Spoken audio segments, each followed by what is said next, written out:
السلام عليكم. احمد السقا بيقول لك اصل انا ضربتها وعملت كده عشان ابنها بيموت من الفضايح. كل دي كلام ملوش اي لازمة ولا ليه دعوة بالموضوع من الاساس. هي ما عملتش حاجة غلط، هي اتجوزت على سنة الله ورسوله.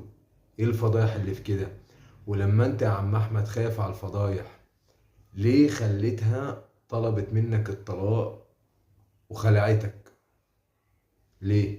ما انت لو فعلا صح راجل رب الأسرة صح وعمود الخيمة زي ما بيقولوا، ما كنتش خليت الموضوع ساب من ايدك، كنت سيطرت على الموقف.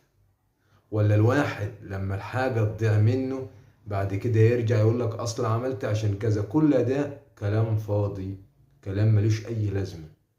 انت راجل كبير مش صغير، ما ينفعش ان انت تقول اصل انا عملت كده عشان اصل ابنها بيموت من الفضيحة. لا لا لا، كل ده كلام فاضي.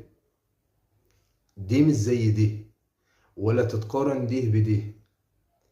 وانت فكرت نفسك ان عاوزة ترجع لك، ولا فكرت نفسك ان انت سيدنا السيد، ولا إيه؟ مش فاهم يعني.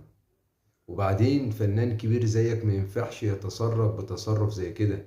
ما تسلمش نفسك لغضبك، ما تستسلمش لغضبك، عشان غضبك ده هيضيعك وهيدمرك.